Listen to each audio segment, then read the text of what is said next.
Friends, pregnancy conceive करने के लिए बच्चेदानी के मुख का खुला होना ज़रूरी होता है, क्योंकि जब तक सर्विक्स का माउथ ओपन नहीं होगा तब तक प्रेगनेंसी कंसीव नहीं हो पाती है।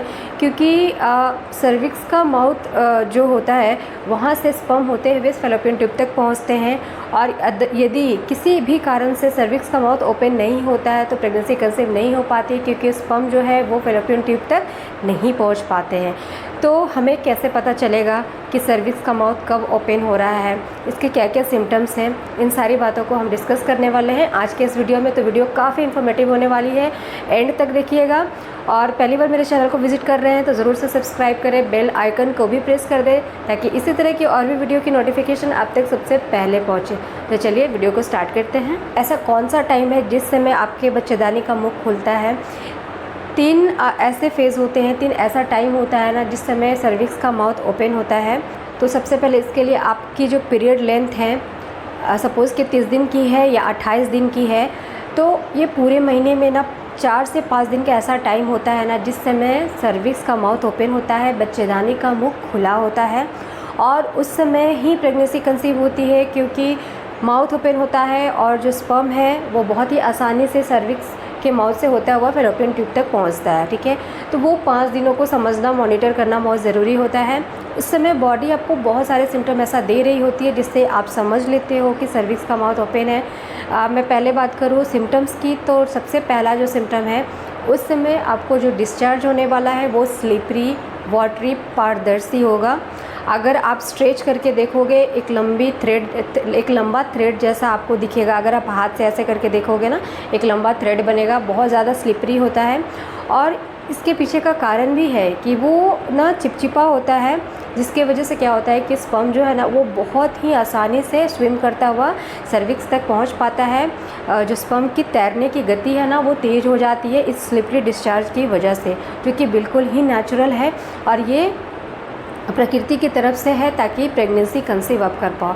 तो यदि आपका जो डिस्चार्ज है वो वाटरी, स्लिपरी हो रहा है, पानी की तरह बिल्कुल हो रहा है ना, तो इसका मतलब ये है कि आपका ओवुलेशन पीरियड चल रहा है और आपके सर्विक्स का माउथ उस समय ओपन है, ठीक है। दूसरी बात करूँ कि उसके बाद कब ओपन होता है आपके सर्विक्स का माउथ, तो जब पीरियड होता है ना, तो पीरियड के फ्लो को बाहर होने के लिए सर्विक्स का माउथ, पूरे पीरियड का टाइम जो होता है 5 दिन का ना, उस समय सर्विक्स का माउथ ओपन होता है। अब पीरियड में सर्विक्स का माउथ ओपन होता है तो उससे हमें क्या फ़ायदा है ना, क्योंकि उस समय तो आप रिलेशन प्लान नहीं करते हो, उस समय प्रेगनेंसी कंसीव भी नहीं हो सकती है, क्योंकि उस समय ओवुलेशन आपका नहीं हो रहा होता है ना।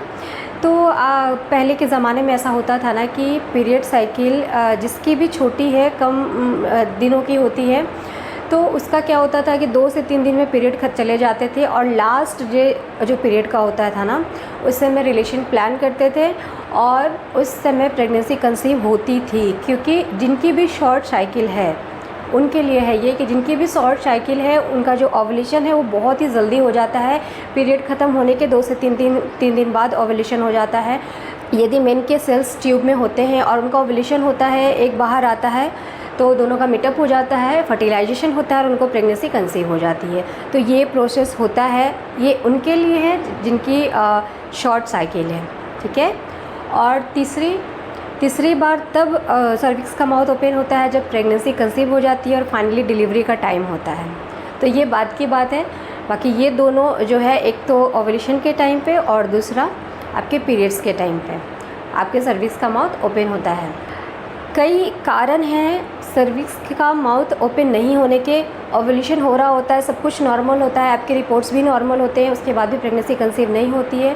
तो इसका कारण ये भी हो सकता है कि सर्विक्स का माउथ खुलता ही नहीं है। अब इसके पीछे का कारण को समझते हैं। सर्विक्स का माउथ क्यों नहीं खुलता है? ये हो सकता है कि आपको इन्फ्लामेशन की समस्या हो, वहाँ पे सूजन हो, स्वेलिंग हो, और ये स्वेलिंग इसलिए होती है कि आपको कहीं ना कहीं इन्फेक्शन होती है। तो आप अपना ध्यान रखें। यदि आपको इन्फेक्शन है तो आप इसका ट्रीटमेंट लें, क्योंकि इन्फेक्शन के वजह से ही इन्फ्लामेशन की समस्या होती है। और जो सर्विक्स का माउथ है, अगर वहाँ पे स्वेलिंग होगी तो कभी भी वो ओपन नहीं होगा, और यदि वो ओपन नहीं होगा तो कभी भी प्रेगनेंसी आपको कंसीव नहीं होगी। तो इस बात का आप ख़ास ध्यान रखें कि आपको यदि किसी भी तरह की कोई भी इन्फेक्शन है तो आप अपने डॉक्टर से मिलें, उसका ट्रीटमेंट लें, या फिर होम रेमेडी के थ्रू भी आप अपने आप को ठीक कर सकते हो। कई कपल ऐसे हैं जिनके रिपोर्ट्स नॉर्मल है, पीरियड साइकिल रेगुलर है, ओवुलेशन भी सही समय पे हो रहा होता है, लेकिन क्योंकि उनके सर्विक्स का माउथ ओपन नहीं होता है जस्ट बिकॉज इन्फेक्शन, तो इसकी वजह से उनको प्रेगनेंसी कंसीव नहीं होती है। तो आप प्लीज़ इसका ध्यान रखें। यदि आपको इन्फेक्शन है तो आप अपने डॉक्टर से मिलें या फिर होम रेमेडी का यूज़ करें इन्फेक्शन के लिए, ठीक है। बहुत सारे वीडियो में मैंने इन्फेक्शन से रिलेटेड बताया हुआ है कि इसे आप कैसे ठीक कर सकते हो, तो आप उसको जाकर देख सकते हो, ठीक है। या फिर आप डॉक्टर से भी ट्रीटमेंट ले सकते हो और जो भी इन्फेक्शन वाली प्रॉब्लम है उसको दूर कीजिए, ताकि वो जो स्वेलिंग वाली समस्या है ना, वो सर्विक्स का माउथ जो ओपन नहीं हो पाता है उससे आपको छुटकारा मिले। क्योंकि जब तक सर्विक्स के माउथ के पास की स्वेलिंग नहीं जाएगी उसका माउथ कभी ओपन नहीं होगा, और जब तक सर्विक्स का माउथ ओपन नहीं होता तब तक आपको प्रेगनेंसी कंसीव कैसे हो सकती है ना।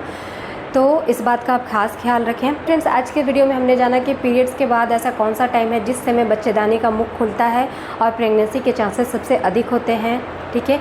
अगर बच्चेदानी का मुख खुलता है तो क्या क्या सिम्टम्स आपको मिलते हैं और आप कैसे पता करोगे कि सर्विक्स का माउथ ओपन हो गया है, ठीक है। और यदि बच्चेदानी का मुख नहीं खुल रहा है तो उसके पीछे का कारण क्या है और उसका सॉल्यूशन क्या है, इन सारी बातों को हमने इस वीडियो में डिटेल में जाना है। तो आई होप मेरा ये वीडियो आप लोगों के लिए हेल्पफुल रहा होगा। अगर मेरा ये वीडियो आप लोगों के लिए हेल्पफुल रहा है, प्लीज़ वीडियो को लाइक शेयर ज़रूर करें। Thanks for watching.